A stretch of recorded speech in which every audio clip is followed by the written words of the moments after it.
The veil is thin, so are the boundaries. At Cafe and Copal, we spill the ancestral tea, stir the holy chisme, and say the things they told us to keep quiet. This is where stories and soul truths get offered at the altar of liberation. Think smoky altar vibes meets kitchen table confessions.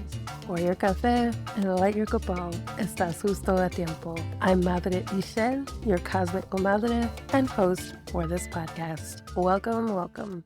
Okay, so just to go over our community guidelines, several people that signed up for the workshop are brand new, so I just wanted to explain a little bit how things are run. So racism, homophobia, fat phobia, etc., not tolerated. I'm not going to read through every single one, but you can read them. The main things I want to point out, though, are that I do center bodies of culture and that this is a closed container, so respecting other people's privacy. If there's things that show up in chat or questions, things like that, are to remain in this space and not talked about outside of this space. Well, welcome to Inner Magia, Return to the Indigenous Body. As I said, several people are brand new, so they don't really know about me. So I'm just gonna go over a few things about myself. I go by Madre Isel, but I don't expect anybody to call me Madre unless you want to. I have 25 plus years doing professional spirit work. I started when I was like 20, 21, doing readings and such in a local metaphysical bookstore. I call myself a New Age refugee because primarily what I practice, and even when I first began my business, it was more in the New Age space until I realized how appropriative of other cultural practices. I had my own awakening, like decolonizing liberatory journey. However, I did grow up in a household where my mom practiced folk Catholicism and did her own little Mexican brujeria. I didn't want to do that stuff because it's what my mom did and it was not cool to do what your mom does.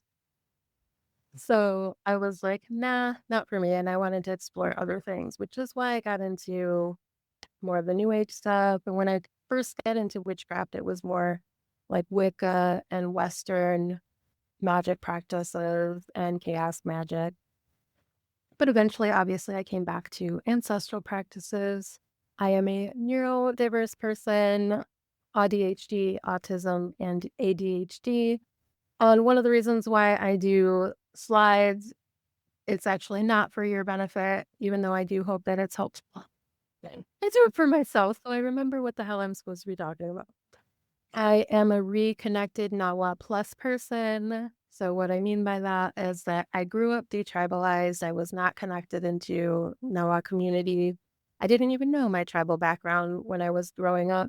It wasn't until my early 20s when I started doing genealogy work where I was realizing what my tribal background was. And I say Nahua plus because I do have more than one tribal background. However, I'm not directly connected into all of the tribes.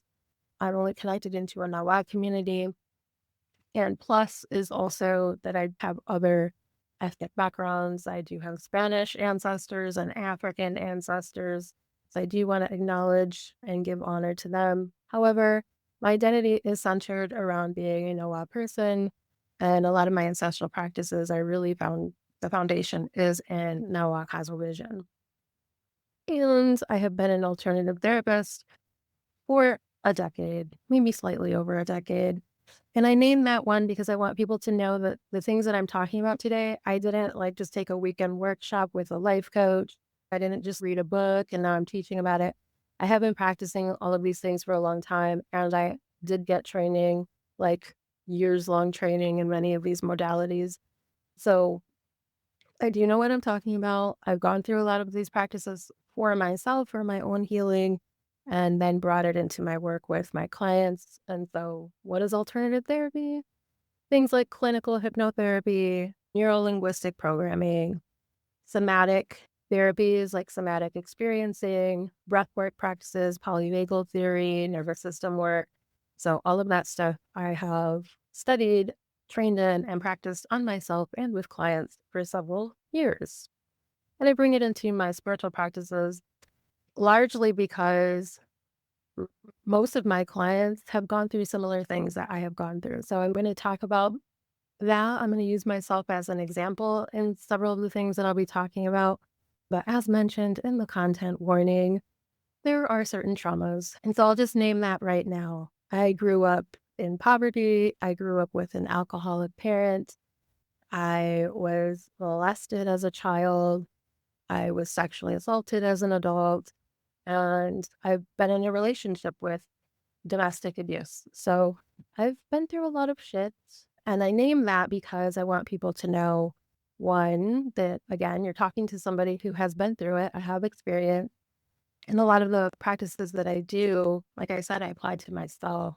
So I know what it's like to go through it, through the process of actually healing and living with the repercussions of going through that type of thing.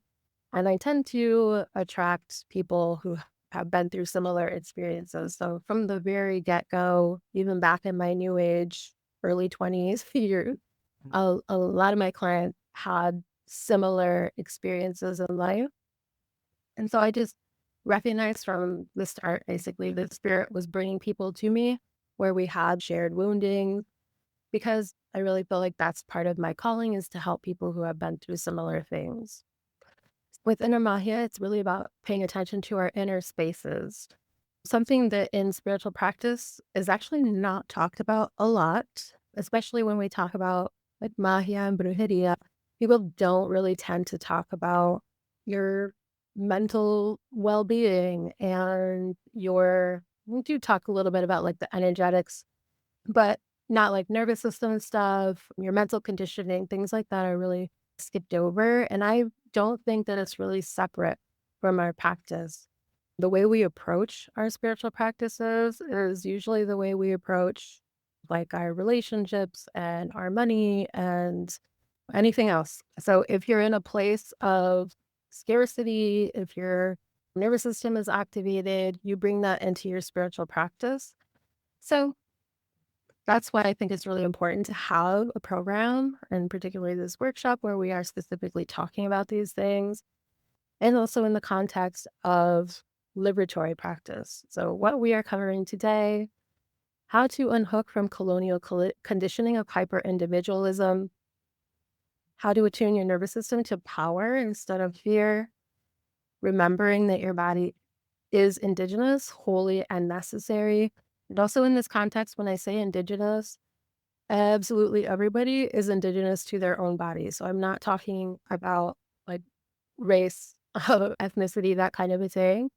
Every single person has been divorced from their own body as a sacred being. And we need to reconnect back into our bodies. And your spirit, is indigenous to your own physical body. So it doesn't matter if you're an actual indigenous person, like we've been talking about, Nahua, or any type of indigenous Mexican, Latina background, including if you're European, you also are indigenous to your body. So that's the context that I'm talking about this. And then also, we're going to reclaim inner alignment as an act of liberation. So when we come back and reclaim our body and have more self-awareness, it is a liberatory act for ourselves, but also because we are part of a larger body of creation, we're also extending that freedom and that healing to the greater body of creation that we're a part of. And we're going to be doing that, talking about these three pillars: the energy body within the Nahua framework of the understanding of the energy body, mental body, our conditioned self, so all of our beliefs and our current identity, the physical body, which specifically we're talking about the nervous system today. And so, what is inner Magia? Everything that I named, but basically it boils down to the ability to become the result that we're seeking to create with our Magia and Brujeria.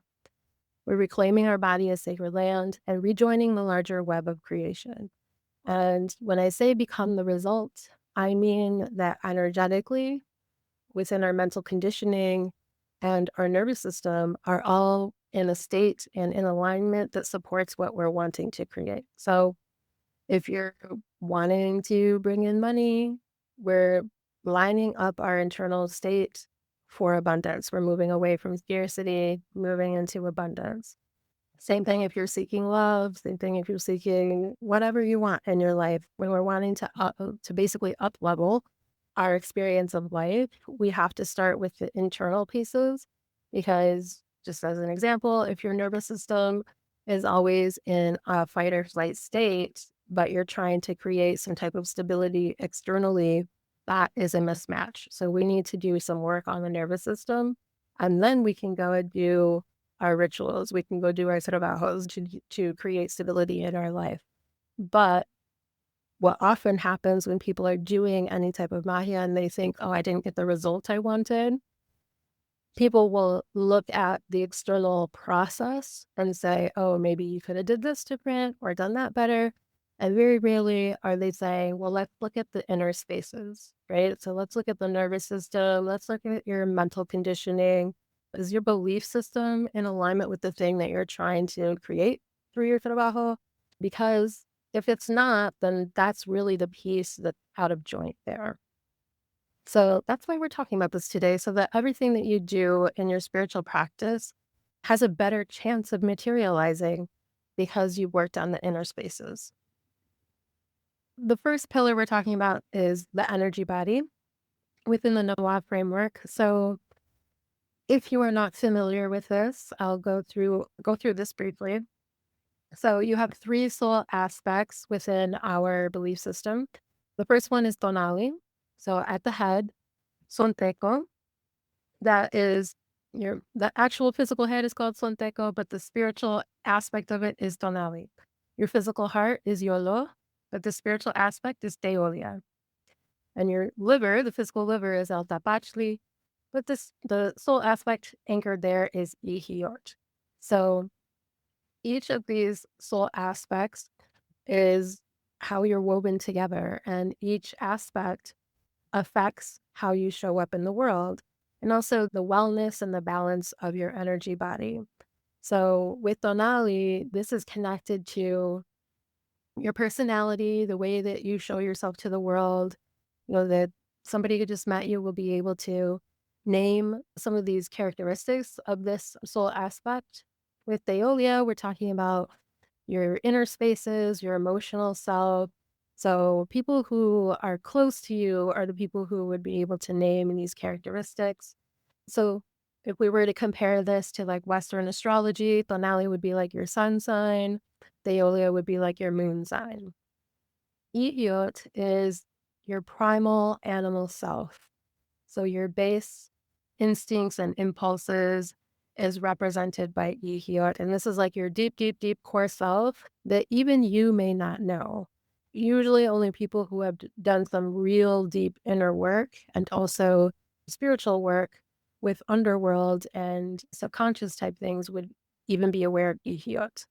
And so with this energy body, with all three of these different soul aspects, they also have very specific energies. So everybody has this setup within their energy body. However, based on the day you're born, you're going to have different things versus someone else. So tonali might be the jaguar, somebody else's tonali could be the wind.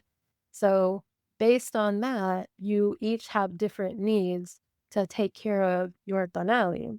Same with your Deolia and Ihiyot. So you have a very unique makeup that based on those unique energies, you need to take care of your energy body. Like I said, someone who's the jaguar as their bonali, a jaguar likes to be outside, tends to be isolated, likes to be on its own, very patient, gathering information and stalking its prey, waiting for the right time to strike. And then when it goes for something, it's no hesitation, ferocious. Like I already mentioned, it eats meat, and I've met several people who are the jaguar in some respect in their energy body, and they want to be a vegan or vegetarian.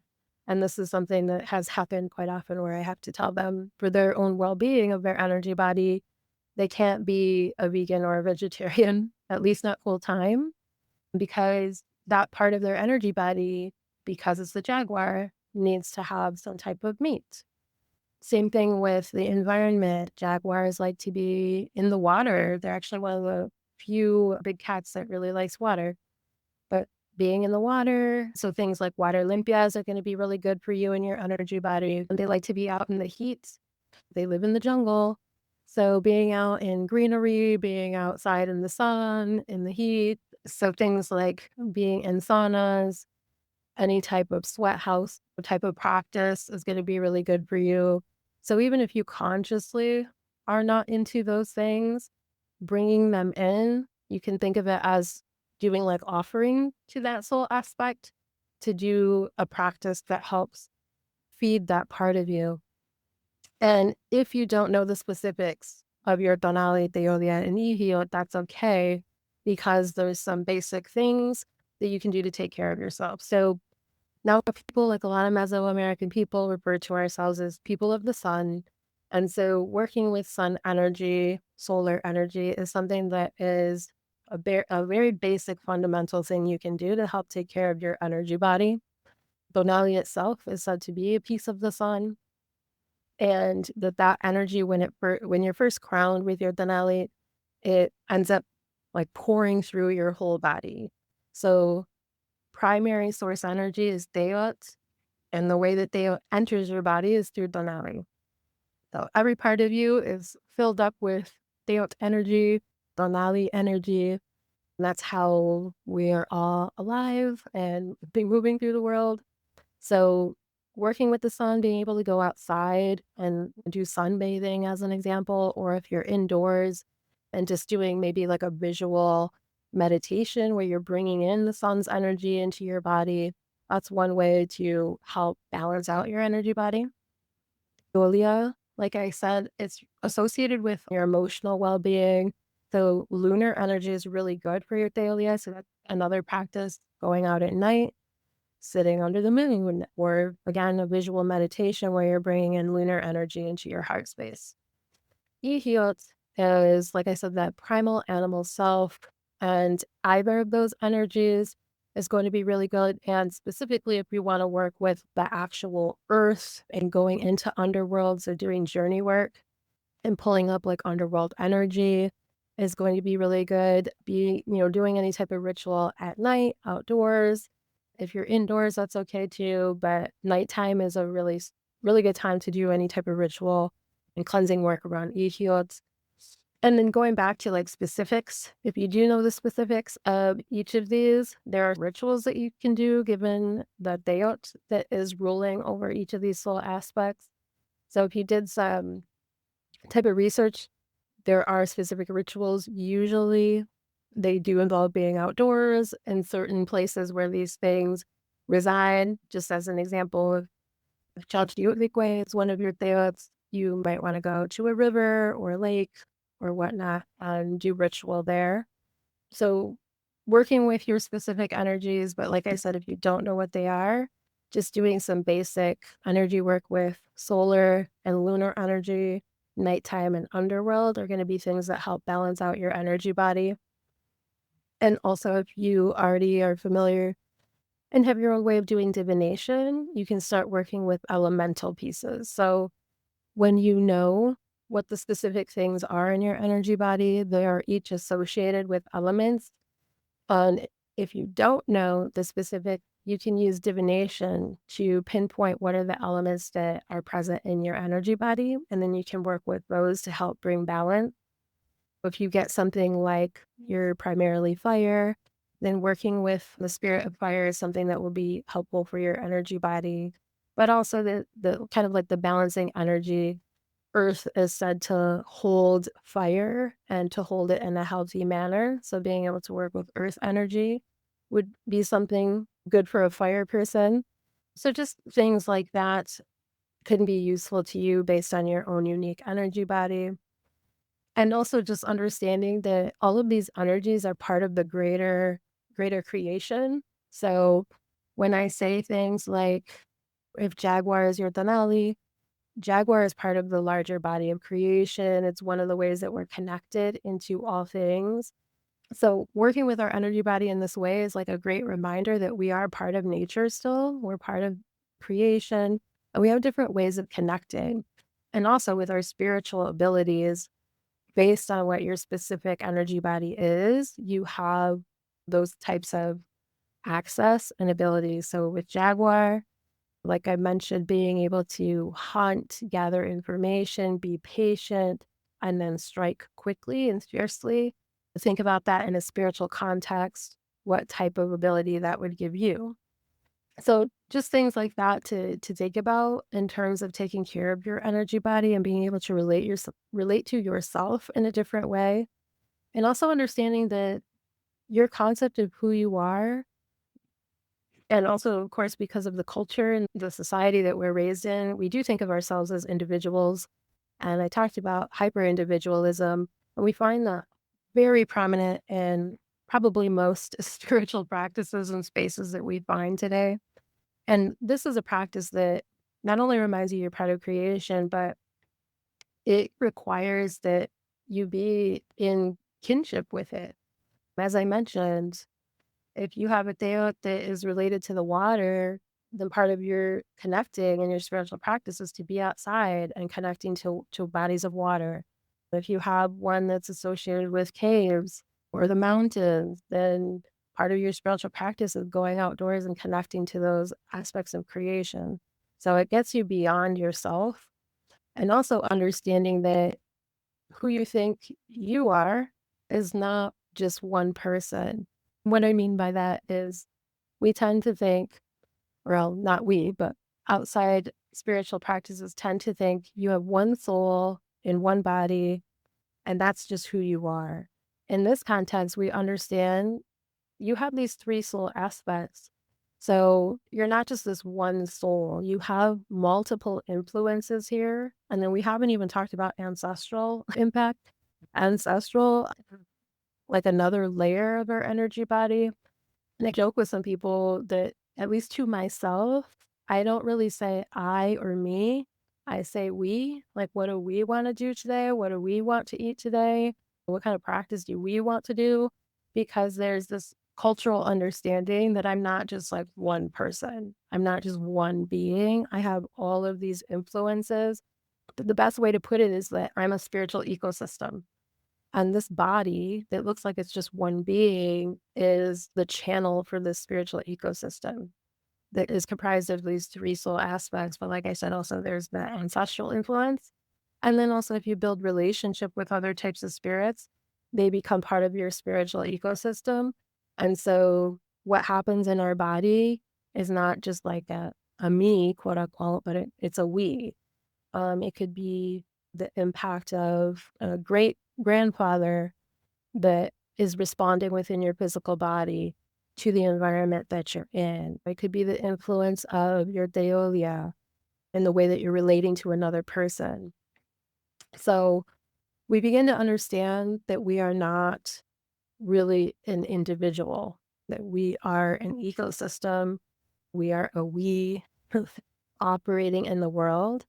And so it starts to give a different type of experience, not just in our specific spiritual practice, but just in the way we walk in the world.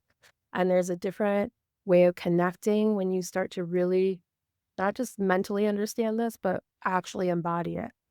And it comes through having the experience of engaging with these different energies, these different soul aspects in our energy body. So part of the practice of breaking down from colonial hyper-individualism is breaking away from those ideas that you are just one unique being separate from everything else. Even people who believe in connecting to the ancestors tend to think of ancestors as like somewhere out there versus as being part of the spiritual ecosystem that inhabits their physical body. So this is a very different perspective to start to take on, and you definitely start to have a different experience of yourself and an understanding of yourself in the context of you in the world when you start to understand this. But it is part of your well-being that you start to look at this, or at least be open to experiencing yourself in this way. It contributes, like I said, to your larger well-being when you are open to this understanding. And I think it also gives context, more context, I think, to some of the things that you may experience in your life and maybe reactions that you have to certain things that you didn't necessarily understand But now, given this understanding, you may see it as, oh, that might have been an ancestor responding through my body, or it was my tonalli responding through my body, and not necessarily like the human ego influence and impact in yourself. So, this is one of the first layers to really start working with and understanding so that you can start bringing yourself into full alignment in being the results that I talked about that you're trying to work for with your spiritual practices. But one question is, or do you have a like an example or something where of a moment of, I don't know, a realization when you of like really internalizing or like understanding this concept of being more than one, like all this spiritual ecosystem? Is it a like a moment or a reflection on the past or something that you're like, oh, okay, actually I can feel that this was this other soul aspect and not I don't want to say not me because it is you. Okay. How you like maybe what you just said, like it's not necessarily the ego or what you would have considered you before understanding you in a plural way. Right. So the also the I guess the language I use on that is there's your conditioned self, which is literally like your human ego self and the way that you've been trained to think of yourself and the world. So yeah, I feel like this is what I call it like your true self versus the conditioned self and the true self understanding that it is the spiritual ecosystem. So I hope that brings a little clarity there too. But yeah, so for me, I think some examples are firstly, when it comes to eating, I know that probably sounds maybe silly, but like I have wanted to become more physically healthy. And so one of the things I was starting to do is pay attention to, well, first, let me say, I heard of intuitive eating, and they were just the way they were describing it, the person I heard it from was instead of just when you feel hungry going to eat whatever, because you're conditioned with certain cravings and things like that, or maybe even out of habit to eat certain foods. And so they were saying, tune in to intuition and asking your body, what's your body hungry for? And it may be something that's different than your mind was telling you.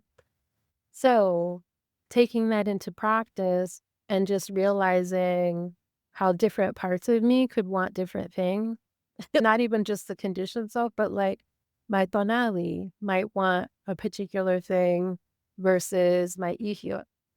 And that was like a felt experience of being able to tune into my body and like being drawn like first into ihiyotl, and ihiyotl might be saying, "Oh, I want meat.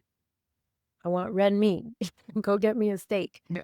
And my finale might be like, "Oh, no. Go eat some fruit." And it doesn't mean you can't have both, but it really was a felt experience of being pulled into the energy and, like, feeling the craving in that particular part of my being. Well, okay. And I don't know that can be understood unless you experience it, but I hope that's clear. Yeah, yeah, yeah. I think it comes.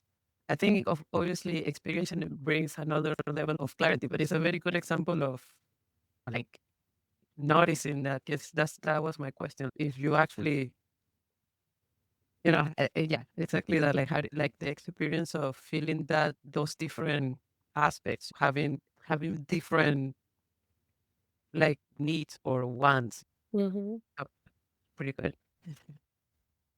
Oh, thank you. That helps. It helps me also understand and kind of visualize it, I guess. Even if I don't really, I don't understand the feeling in there, Mhm. but at least to have that sort of like a closer understanding. Yeah, well, I think that also pinpoints something that a really important distinction to make here is that for most people, as you're going about your day and you're making these decisions, you're not really noticing, but what most people are doing is they're going into their head, they're going into their mind and making these decisions. It's dissociated from your body. Most people have to make a point to tune in, to go into interoception and pay attention to what does my body actually want right now? And very often you'll override that anyways with Yeah. your mind. And one example is like with work. Your physical body can be so tired, but mentally you're thinking about all of the duties and the responsibilities. And so you're like, no, no, no, you're pushing through and you're going and you keep doing more work.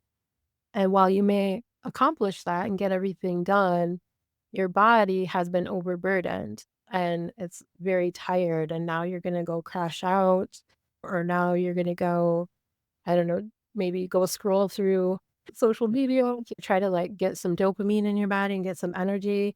And the reality is, you should have paid attention to your body and given yourself some rest. But people do that all the time, either purely making decisions from the mind, or even if they notice what's happening in their body, they will override it.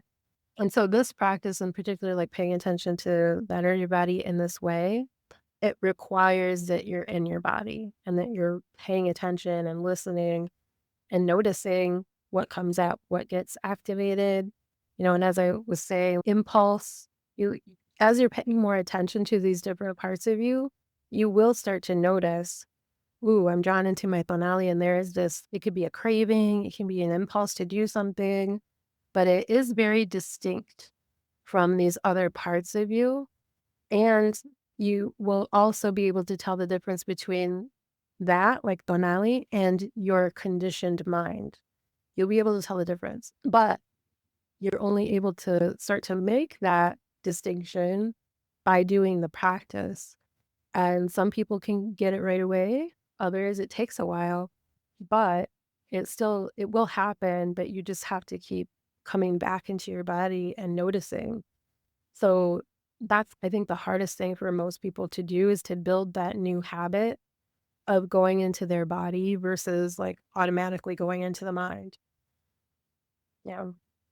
And kind Okay. of following on that is, well, I have two questions, but I guess it's not only listening to your body, but taking it seriously, right? Because I think that's part of the conditioning in terms of you have an impulse or sensation or feeling, but then it's like the the no, you should not do this. That is not right. You have to stay here and do whatever it is, continue working or sit down instead of like running, if that's what the impulse was, or movement or so on.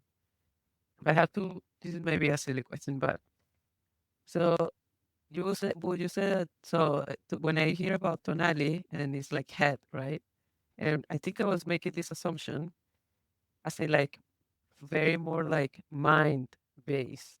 But would you say that those things are different, right? Because they're different kind of entities in a way or aspects. So like your mind, but there is also tonality, and those are different things. Would you say that? Yeah. So the way, okay, so Sorry if I'm putting no, no, it's it insane. different.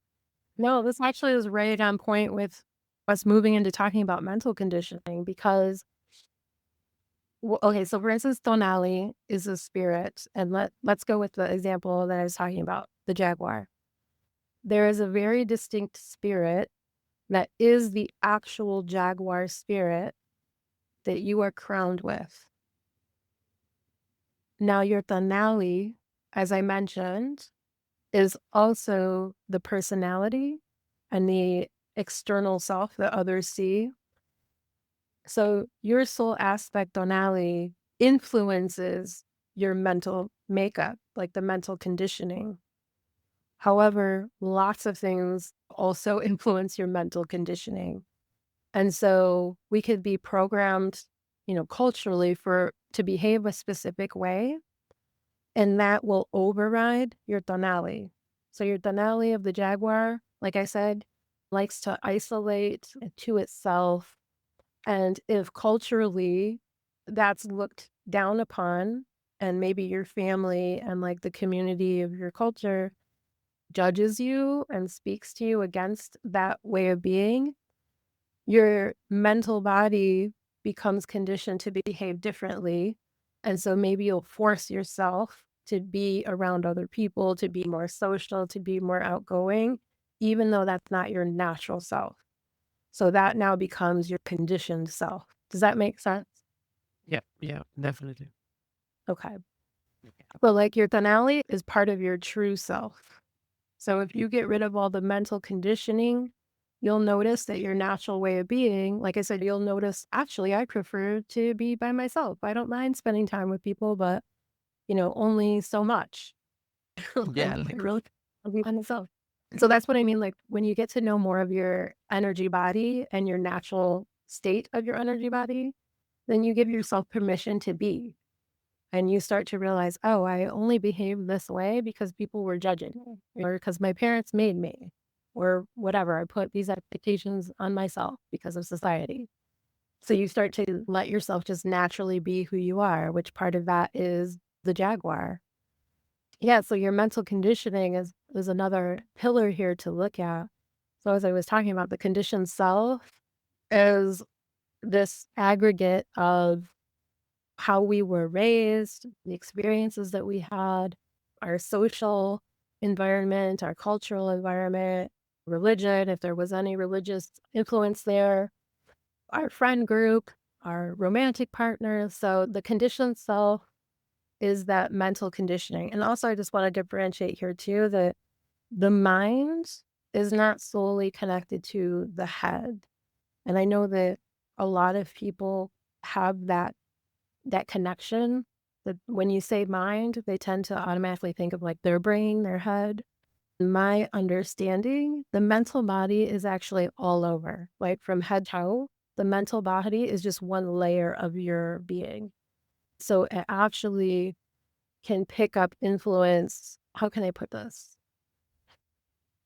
I think the best way I can talk about the way I see the mental body is in scientific terms, they call it like the morphic field, yep. where it can hold memory and things like that from your organs and different parts of your body. I view the mental body as being like that. So if you're holding anger in your hips, your mental body there is holding that anger. So I just wanted to clarify that as well. So when I say the conditioned self, you can notice that in any part of you, in any area of your being. And it's important to take note of what the conditioned self is.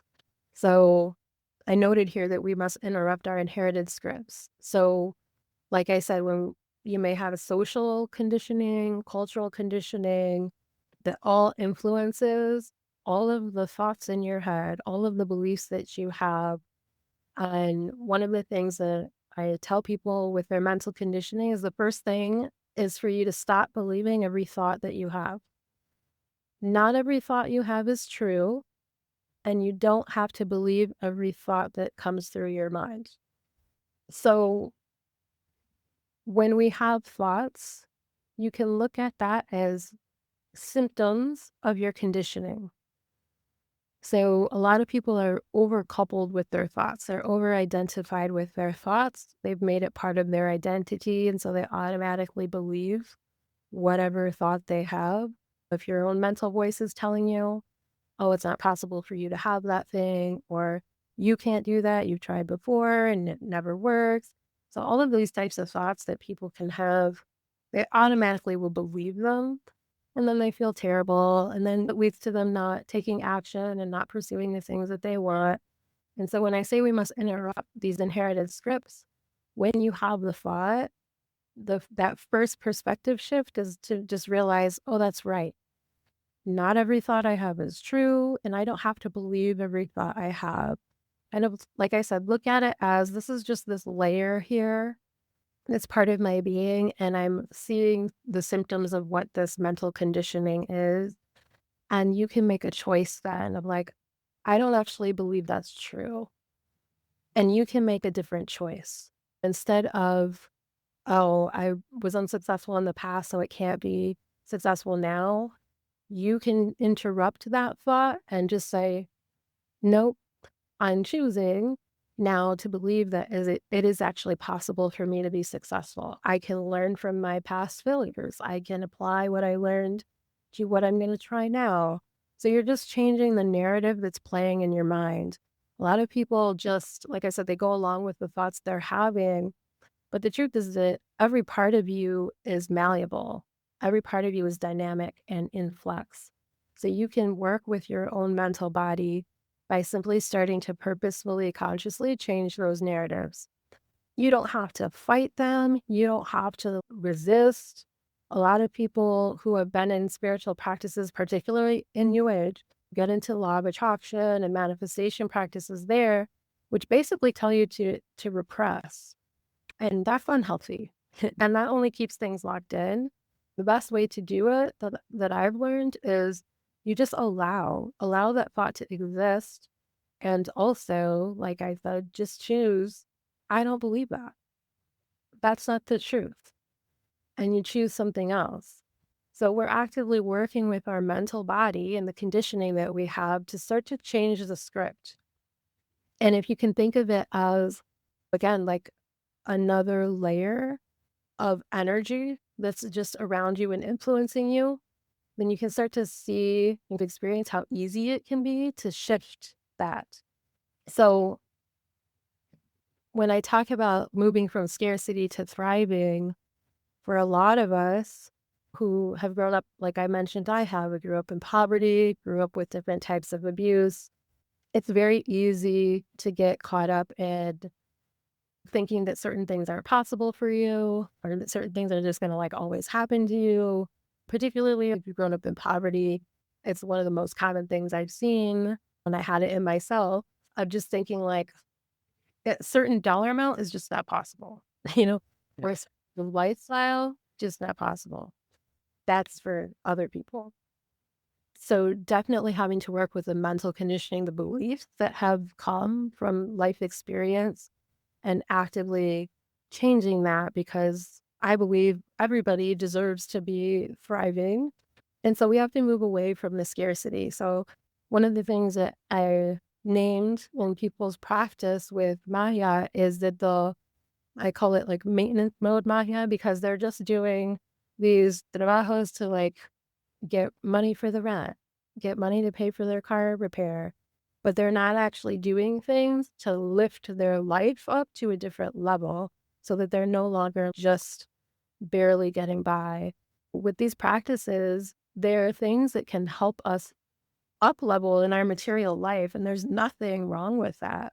You deserve to have the money to pay all your bills and to go on vacations and get new clothes if you need new clothes. And it shouldn't be such a fucking struggle.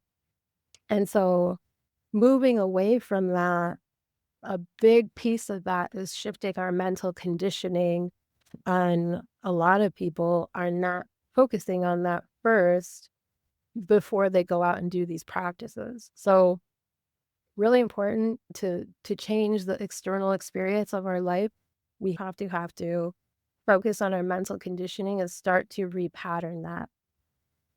I was thinking what you just said about you call it maintenance mode magic. I just think it's great you Mhm. call it in that way. And the idea of not doing this sort of like inner work before going into doing the magia, the trabajos and all. How do you like, or how has been your approach or experiences with that sort of like inner work and getting to that, yeah, or I guess that's part of what we're doing here right now, but getting to that sort of change or atonement because it gets, there's so many conditions or limiting beliefs. Like it's as soon as you start lifting, it's like as soon as you start lifting one rock and then the other and then the other, you start seeing more and more, more things. And then you realize that you're in a valley of rocks that are a bunch of stuff and a lot of things happening. Yeah. Well, see, that's the approach that you'll see if you, like, for instance, a mindset coach, where what often I find in their approach is like it is like equivalent to what you just said. Lift up this rock. Oh, and then you find this rock, and then okay, and then you deal with that, and then you do this one. And my approach is different because people will often say to get to the root of a thing. But the thing is that the roots also come from somewhere much deeper, right? So like they come from a seed. If you don't get rid of the seed, then new roots sprout. And So in this approach, when we talk about mental reconditioning and the actual practices that I teach people, we want to go to the actual source. We want to find the seed of the thing. So it's like a gestalt connection. If you get rid of the seed, then the 100 beliefs that were connected to it now dissolve. You pulled the power away from all of those beliefs. So I don't want anybody spending 10 hours on just 3 beliefs trying to reprogram these 3 beliefs. I want you to find the seed. So part of the practice here, like I said, you notice that your thoughts and beliefs are symptomatic of your conditioning. So part of this is more questions, more digging of, well, where does that come from? Where does that come from? Where does that come from? Until you hit the seed. And sometimes we can do that. Like I was talking about alternative therapy, there's something called conversational hypnosis. And sometimes I work with people with conversational hypnosis and we can find what the seed is. But sometimes you actually have to go into a trance state and be able to journey into underworld and into the unconscious to really find what that seed is. But that's the most important thing in doing the work that I would tell people to do is put your time and your efforts into finding the seed. Because when you do that and you're able to remove, reprogram, dissolve that seed, like I said, the 100 beliefs that were attached to it now dissolved. And you didn't have to, oh, let me take care of this rock. Oh, and then let me take care of that rock over there. Because it's just, I feel like so time consuming when people are going belief by belief by belief. Yeah. Like your whole life, you spend your whole life on little weeds. You're like, oh, just this like tiny little thing, and then there's 1,000 more. Yeah. So just to give an example of what that looks like, something from my own experience. Like I said, I grew up poor. And of course, I had a shit ton of beliefs around money and wealth and also judgment towards people who had it or have it. And who knows how many beliefs there were, but I was definitely aware that there was a lot of judgments around wealthy people. And so for me, digging into the seed took me back to not something that even originated with me. It took me back to ancestral stuff. And so I had to do the way I found it was through actual trance journey work and being able to find the ancestor whose lifetime that started with, who you could say where poverty began in my ancestral lineage. And so probably hundreds of beliefs that I wasn't even consciously aware of were attached to that experience, and lots of beliefs about what was possible for me too. So being able to go back and work with that ancestral spirit and essentially creating a new narrative about their life experience was the seed that, in shifting narrative, it released all of this power that had been locked up in all of these limiting beliefs. And so, in doing so, I dissolved consciously what I was aware of, like at least 10 different beliefs that I initially, before doing that, was trying to do that, like belief by belief by belief. And really, like, it felt like I was just getting through layers of it, but then it would pop back up. And in being able to find the seed, which was an actual ancestral lifetime, and then putting these practices of, like I said, like creating a new narrative, actually interacting with that ancestral spirit to be able to change and help heal what they went through. That was something that, at least I believe, when we do ancestral healing, it flows in every direction of time. So every ancestor, myself, and then every future descendant has now been healed by doing that particular thing. So again, going back to the idea of being part of a spiritual ecosystem, when we do healing on ourselves in mainstream healing right now, and even in a lot of spiritual spaces, when they talk about healing, very self-focused, very self-centered. And in this type of practice and what I do and what I teach, there is the understanding that what we do for ourselves ripples out and affects all of our ancestors, all of our descendants. And then, of course, because we're all part of the whole web of creation, it ripples out and has benefit to everyone and everything. So, understanding that adds this different layer of importance and also responsibility into our own healing that we didn't have before. And so I feel like it just has such a greater impact when we understand that, but also in getting ourselves to do it. Yeah. Yeah. No, that was, it is powerful because I feel like no, it's almost like taking care of something like that, something about mental conditioning or like the finding that if it's almost like a luxury. Like it's I think that it's not, of course, that's part of like modern society and all that. Is the idea that something like that is something that you only do if you have the luxury to spend time and energy doing that instead of other like work and money and all the sort of normal day chores you have to do for you and your family and type of thing. So I think, yeah, looking at it as in not as a need from the individual perspective, but that idea that it ripples through time and generations, it makes it, yeah, responsibility, like part of your own, part of the things that you, as important as the attending to the current daily, day-to-day needs, right? Like of your family. Yeah. Well, and that's part of the reverberations of colonial actions. One is divorcing us away from spiritual practice, where we think that it's like a separate aspect of our lives. Okay, and now I'm going to do my spiritual life when you go sit at your altar, which, of course, if you do that, that's part of spiritual practice. But in this understanding, everything that's part of our human existence is part of our spiritual walk and experience. And so that's the first thing that starts to get corrected. But the other thing is, like you named, the recognition that doing this work is not just for ourselves, but it has this larger impact. And so we start to prioritize it.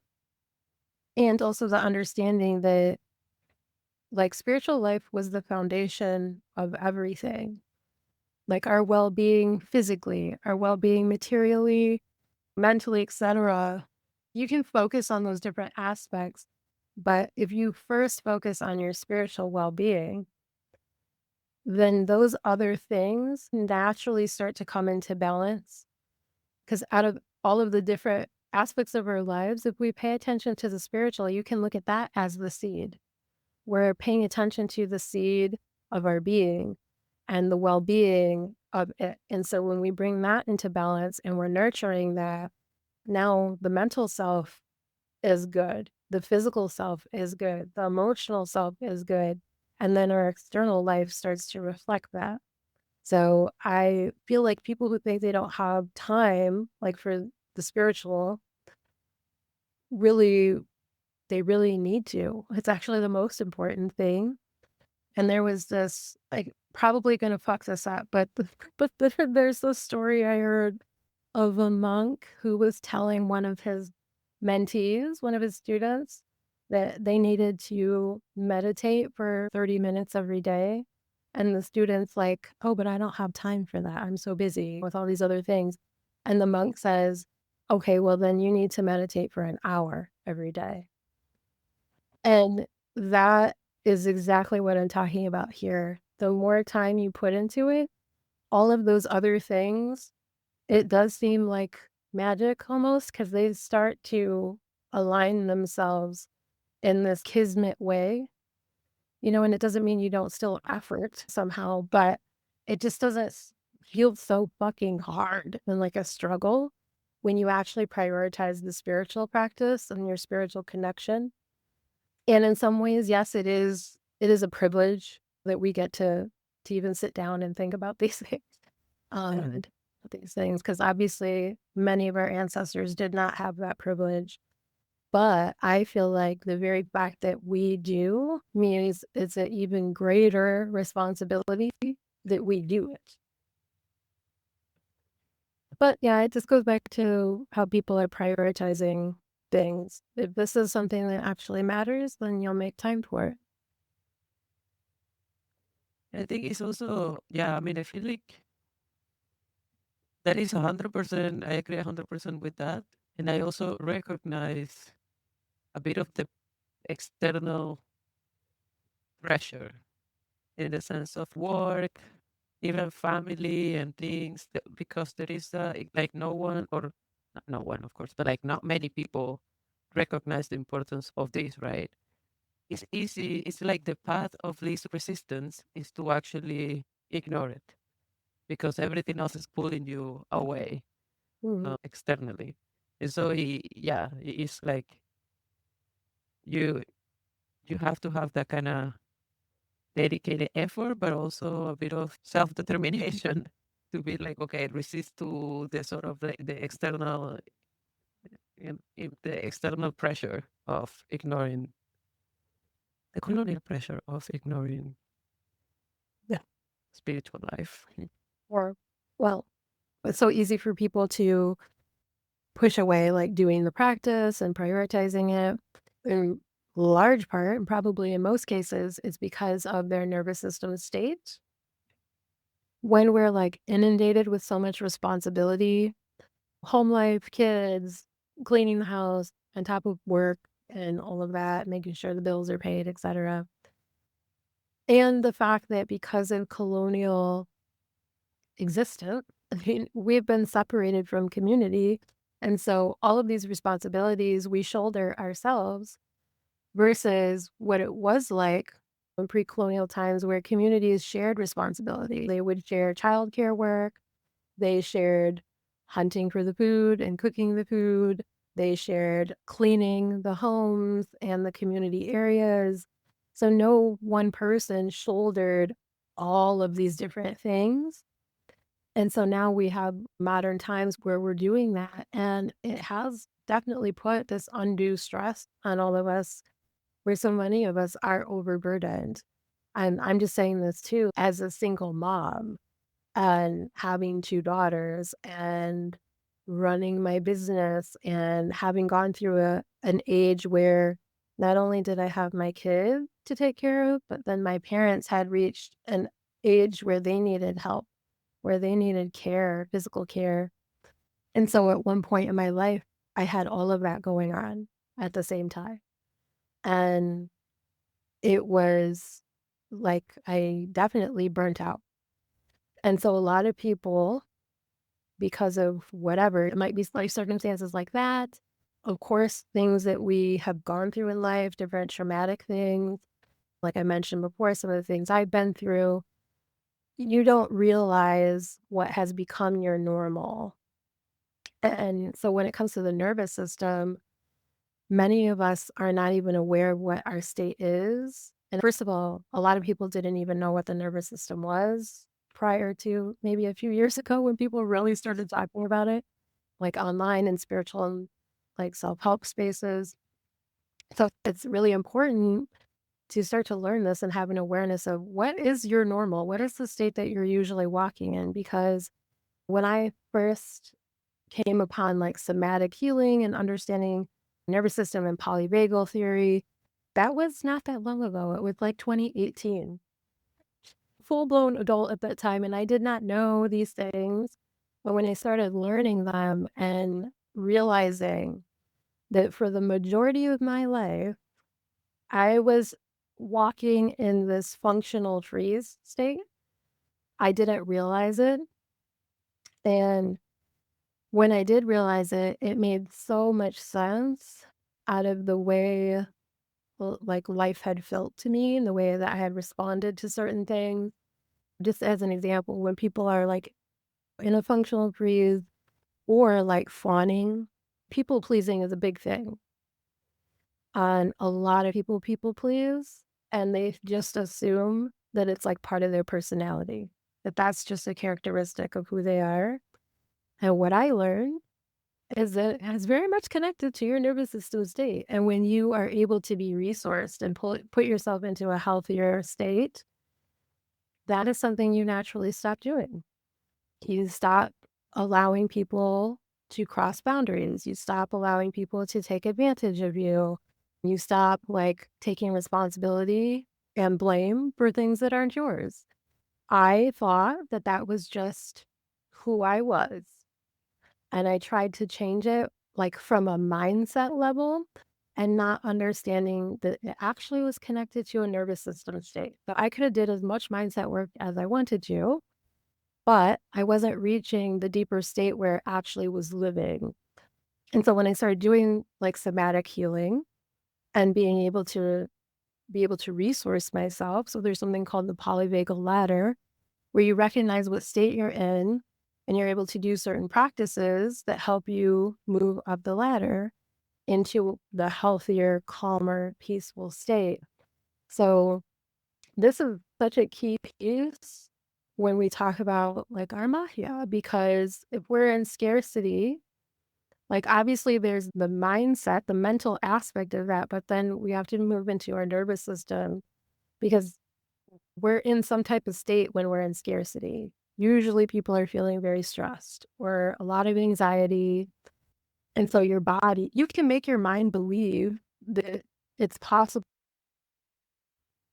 for you to make $1 million.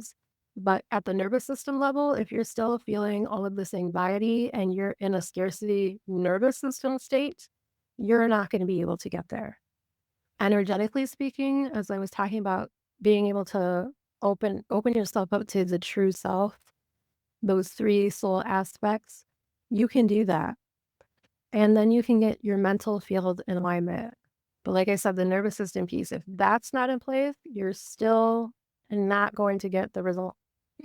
Or if you even get close to it, you start experiencing things like something in your house breaks. You need to get a new car. And I'm saying some of this because that's the experience I had was primarily like around money.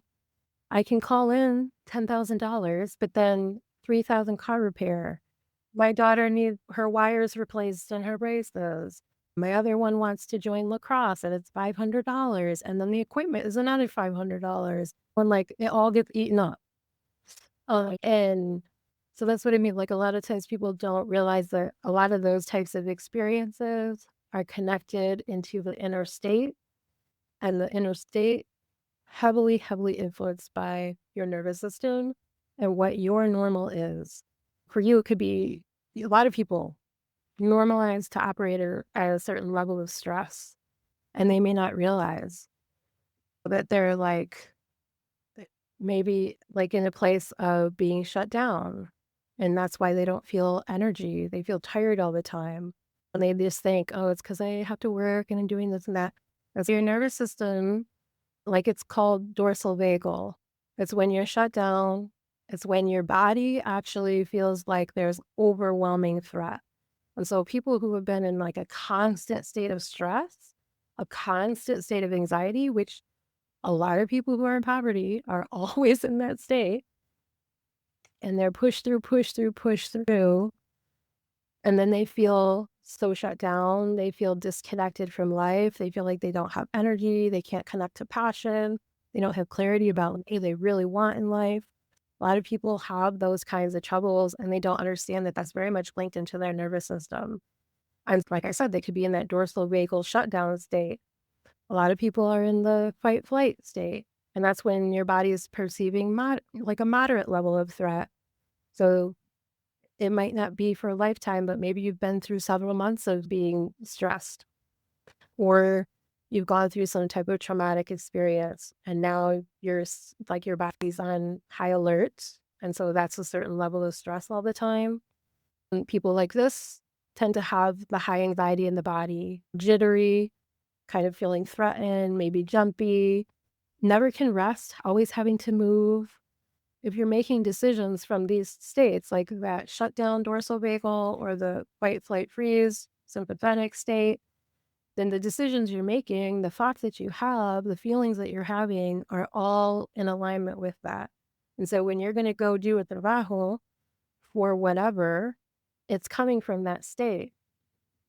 So that's what, it's really important to know what is your normal? Because then you can start to move yourself into a place where you're feeling calm, safe, connected, relaxed. That's the ventral vagal state. And I've talked about this before in terms of being able to connect spiritually and being able to receive spiritual communication, that you have to be in that relaxed state. Some people have a natural ability where they're receiving information, like regardless. But still, the way It's they not. filter it, yeah, the way they filter it and interpret it, it's good from their state. In that calm space where you feel safe and you feel relaxed, and you call in spiritual communication. Now there's not that filter, the scarcity filter, the fear filter that you're receiving this information through. And so you're more likely to be able to hear that information and receive it the way it was intended. Because that's another thing that I find in some practitioners is that if they're in the scarcity mode and they get information, they view it as somehow the information is informing them of a threat, or they even get paranoid about certain things. Like if something's going wrong in life, I know a lot of practitioners who get paranoid of somebody throwing at me, like someone put work on me, and starting to interpret those types of experiences through that nervous system state. And if you're in that calm, peaceful state, you can now hear the guidance, you can do divination, you can find out like what is really behind this, which probably most often it is not somebody else putting work on you. But this can taint your connection to to a point where you're not actually receiving something the way it was intended. You're not actually receiving truth. So very important when we talk about divination, and that's an important piece of doing Magia, is like to be able to know, call for what is going to help you. And so if you're not in that state where you're not filtering through fear or stress, it's going to taint the choices that you make. So really important to be able to know and recognize in yourself of, oh, let me chill out because right now I'm activated, or I actually just need to rest right now because I'm overtaxed. I'm like in shutdown mode. I really need to just lay down.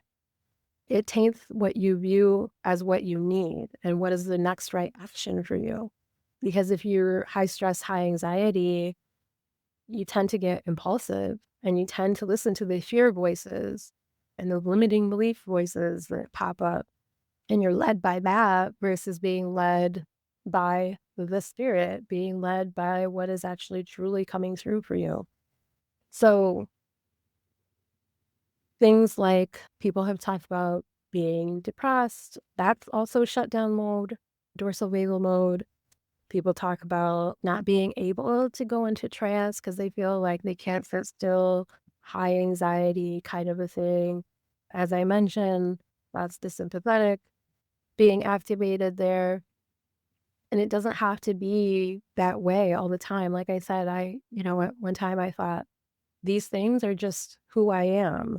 And when I realized, oh, it's my nervous system state because of the trauma I've been through, because of what I'm currently dealing with, it was like, oh, okay.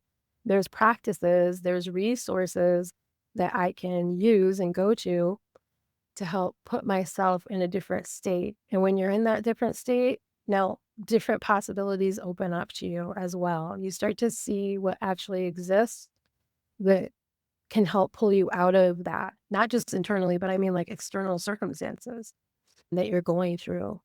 And it's really, really hard to see possibility when you're shut down, when you're high stress, when you're high anxiety.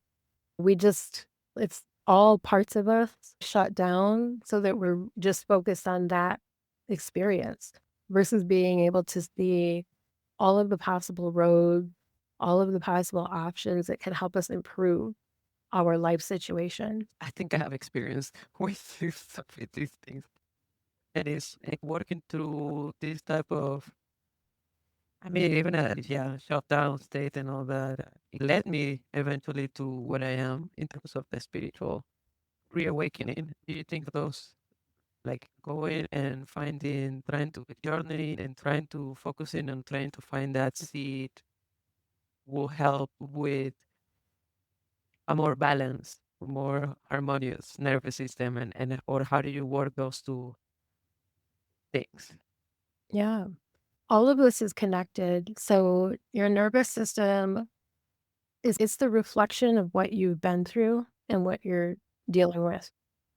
And again, I want to note too that there is the whole ancestral piece here. And so for many of us, particularly if we are bodies of culture, our ancestors have really been through some shit, high levels of scarcity, and that gets inherited in our nervous system as well.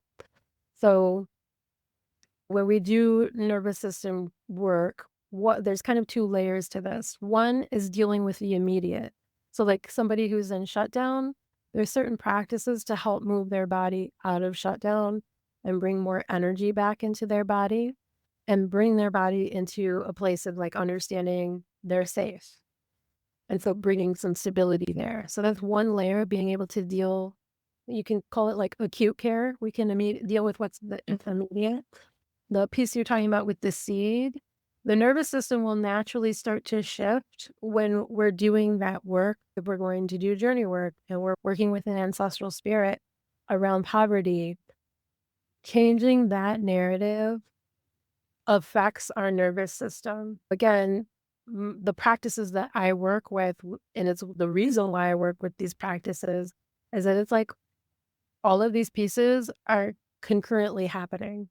We're not just doing the mental and just dealing with beliefs and then going into the nervous system and dealing with the nervous system and then going to the energy. That's very disjointed. This is a body of work and practices.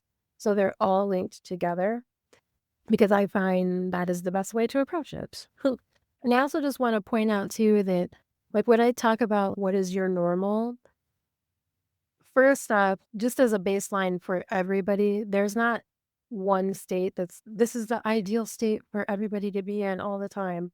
The idea with nervous system work is that one, you have awareness about yourself and what state you're operating in. And the other piece of it is that you have capacity and you have resources to help yourself.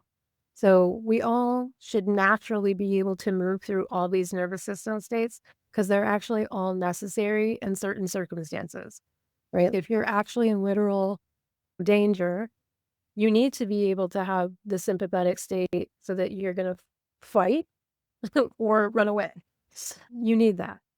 But it's, what's appropriate given the circumstances we're in. Like right now, if you're sitting in your house, there's no immediate threat, but you're in that sympathetic state, that's a mismatch.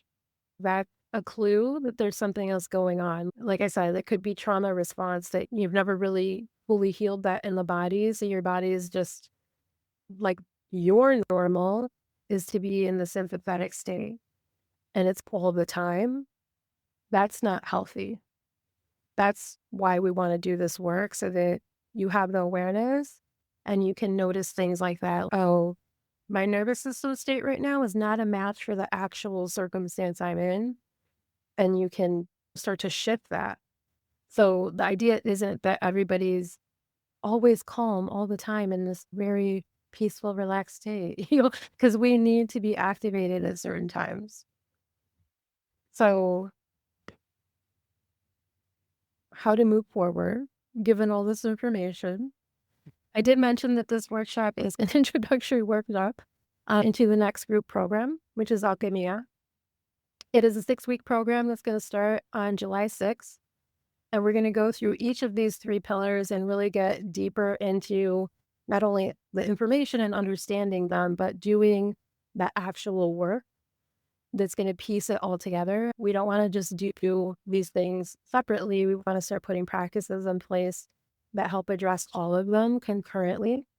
So that's what we're doing in this group program. So one, With this workshop, take this information and you can start to do more research. You can work with a therapist, you can watch YouTube videos. I hope that you take the information forward and do something with it to help yourself. But definitely, if you are ready to do the work with me and in this group, you're welcome. You want community. That's a big part of doing the group programs. The reason why I do them is, again, we're not focusing on self centric healing and we're not wanting to continue the hyper individualized practices. We're wanting to work together. So, a big piece of doing the group program is that everybody understands that we're connected spiritually, energetically. Everybody's calling in their spirit and everybody's held in this container to do this work. So we all benefit from each other's work when we do these group programs here. So if it's something you're interested in, the doors are going to be opening later this week. And so you are definitely welcome to join the program. But like I said, if this is not for you, I still hope that you take this information and continue doing some self education and start learning some practices that will help support you because it is super, super important that the inner work is part of our spiritual practice. So yeah, I welcome you if you would like to join. If you have any questions, definitely ask me. So is there anything that I can answer for you? I mean, probably a lot of things, but I guess, and I'm definitely, so let me start by saying that this was great. I mean, I'm definitely interested in all of this, and that's why I have many questions, like, and probably even more that I haven't completely formulated. But I was wondering if you could talk a little bit more about the Alchemia group program. What a little bit of what would be included there in the practices and all. Yeah. So each different pillar that we talked about tonight, we're going to be going through in the programs. For instance, the energy body piece is going to be the first 2 weeks focus. And you were in Raise the Bones, so you know the format of the group, and that's going to be the same format in this one where there'll be a recorded lesson the first week. The second week, we're doing the ceremonia live group call. And so with the recorded lesson, I'll just be going a little bit deeper into the information we went through tonight and give you like 1 or 2 practices to start doing. And it is ideally that you're doing them every day, although I know people are not going to be perfect about that. But ideally, you're doing these practices every day. Then when we do ceremonia, we're going to be reflecting on what everybody's been dealing with. We'll do a live group practice and just reflecting on what you've been through with the lesson and the practices. First pillar, the energy body, when we get into third and fourth week, talking about the mindset and mental conditioning. The last 2 weeks, we'll close out with the nervous system. However, like I said, the practices that we're doing are going to include all 3 pieces. So even starting the first week, I just don't want to overload everybody by talking about all 3 right away. But the Yeah, practices are going to be hitting all 3 of those pillars. So throughout the whole 6 weeks, you will have been working with all 3 levels. Similar to Raise the Bones, we're going to have the group work that I did before, Buena Vida, will be on Telegram. So there'll be that support too in between lessons and live calls. People can share experiences, ask questions. Is there any more specifics I can give you?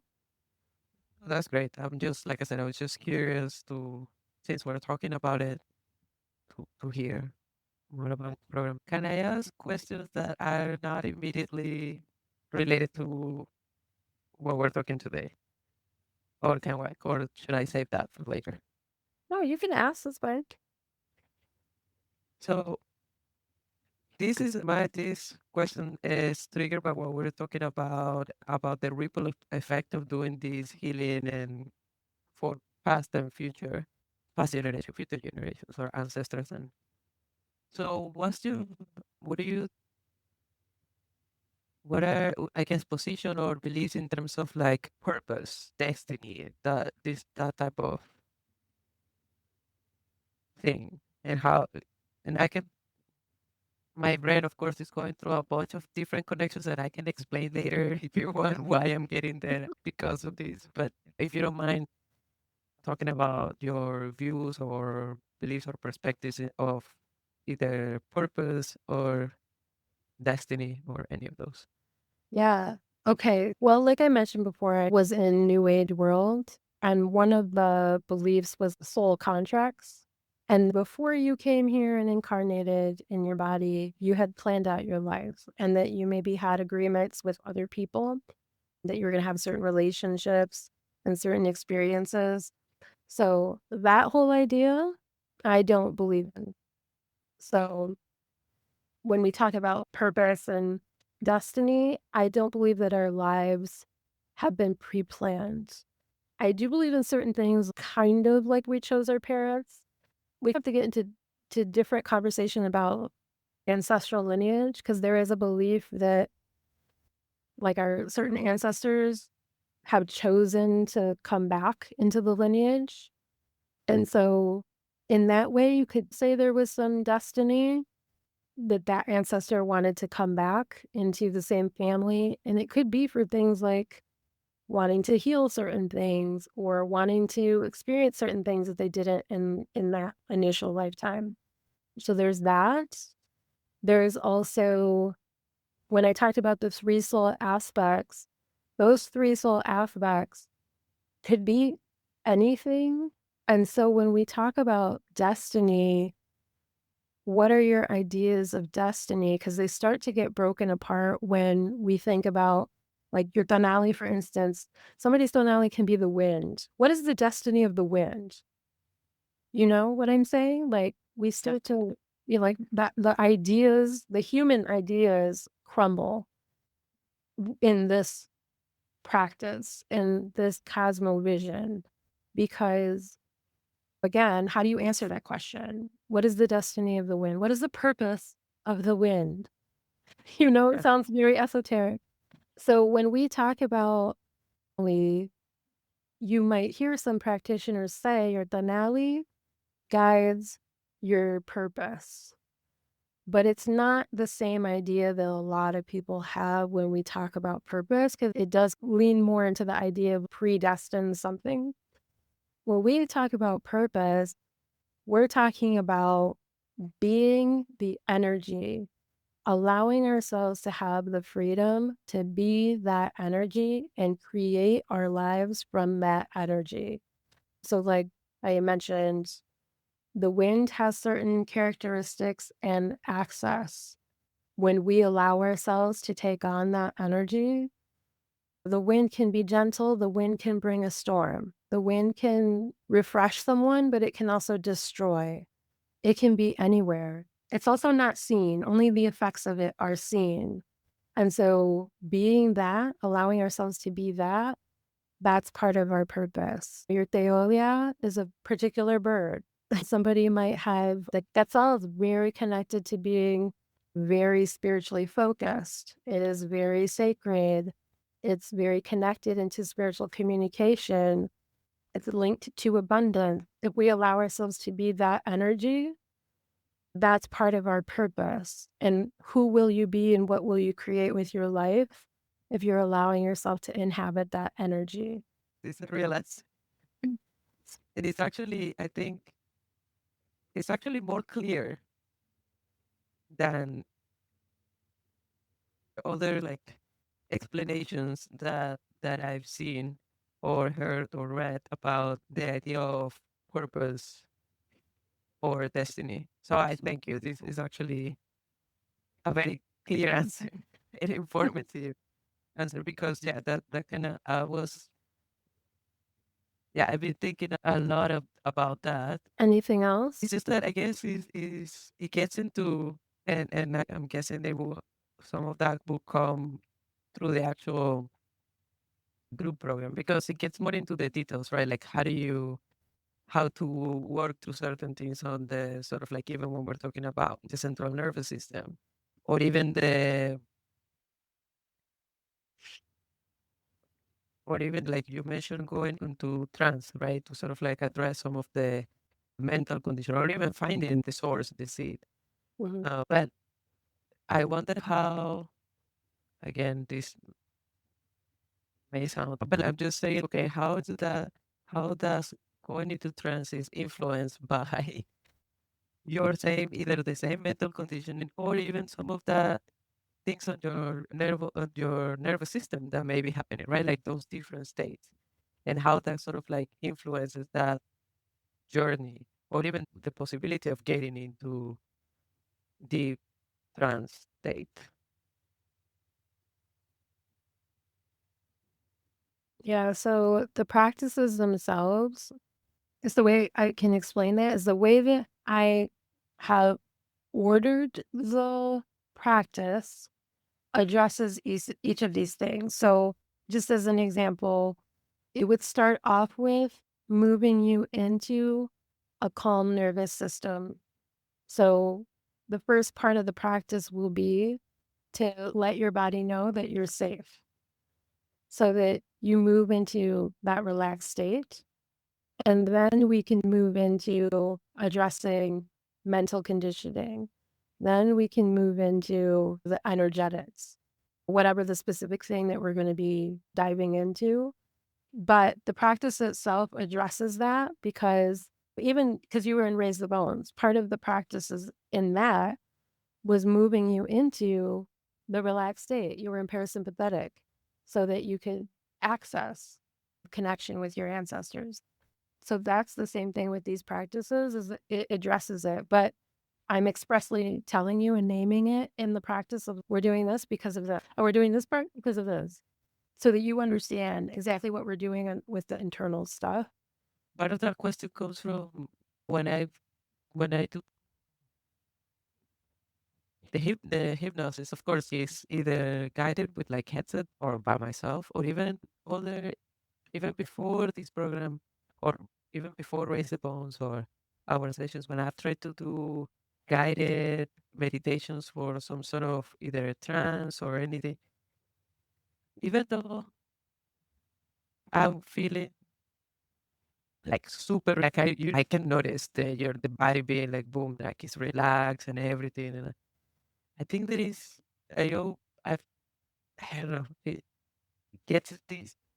It came up. I noticed it more in one of the last hypnosis that I did. Like there is this kind of threat of mental, or I don't. Yeah, I'm gonna say mental. Like my mind that doesn't completely let go. I don't know how to explain it, but it's like there is still kind of there, kind of filtering or blocking or doing something, and that kind of yeah triggers that question about even the same either conditioning or the nervous systems they can actually influence. So even if my body is relaxed and even if all the what can I say there are physical responses are what is expected, but in just to use that word the sort of like the mind, the mental state, even if it's calm and I'm not experiencing any like explicit fear or external disturbances or anything, but there is like that bit of I don't know. Not awareness, because it's not that I'm talking about awareness, but it's that it's something there that doesn't kind of completely gets into that sort of, I don't know, trance. Yeah. So your mind doesn't completely shut off. That's not the point of doing hypnosis or going into trance.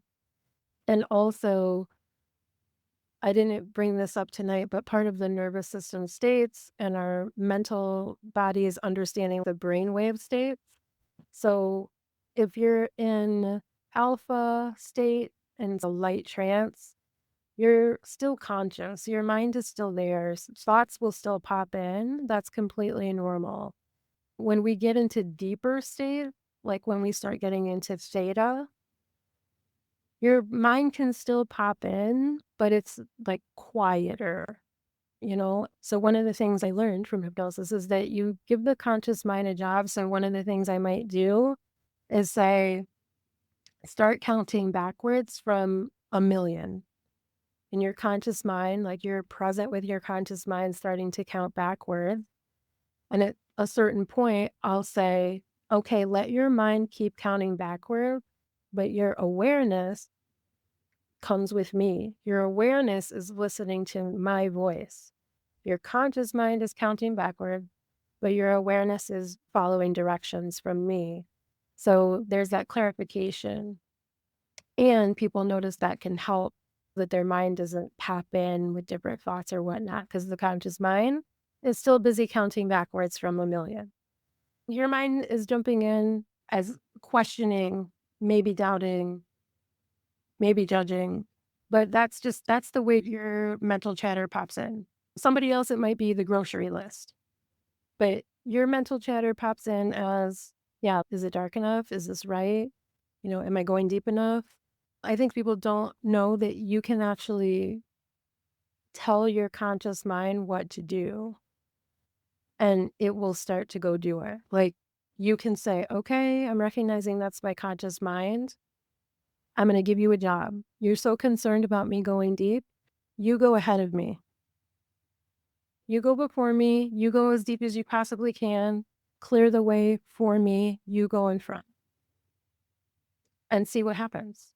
Usually it will follow along. It will follow the direction. Or you could even do, like I said, you can say, okay, I appreciate your input.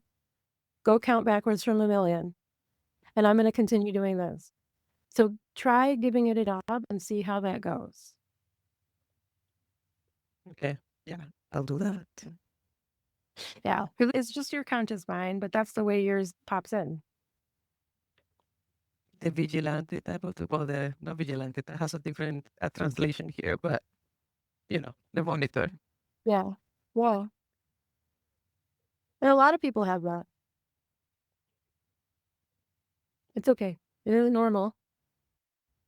Yeah, no, I guess it's like through all that sort of like exercise and meditation and so on, I got to the point of being able to get a little bit away from the daily task of the to-do list or whatever, but not that. But then it becomes that, I guess. Yeah. Yeah. And you have to think too, especially like people who haven't done this before, even if you've done it before, but it's just been inconsistent. Anything that's a change, anything that's new is perceived like a threat by your mind and your nervous system. And that's why I'm saying it's normal for your conscious mental chatter to pop in, because it's like, stop doing that. Come think about this. Don't go too far over there. Come back here. That's its job. It's trying to protect you. And it's, wait, is this okay? Is this safe? Is there a threat? So that's one of the reasons why you want to give it a job. But also you can just go into, I'm completely safe. You can literally just say that to your own brain and your own body. I'm completely safe. What I'm doing right now is completely safe. I'm just going to go a little bit further and you'll see I'm completely safe. So you can just confirm to yourself, to your body, to your mind, this is safe. This is not a threat. See, I'm okay. I'm going a little further now. See, I'm still fine. So Yeah, even things like reassurance. that. Yeah. Yeah. Okay, great. This is very good. That's it for today, mi gente. May your café and your copal always be strong. Take what you need and pass the rest to your ancestros. If this stirred something in you, please share this episode and don't forget to rate and follow the podcast. Gracias por estar aquí. Nos vemos pronto.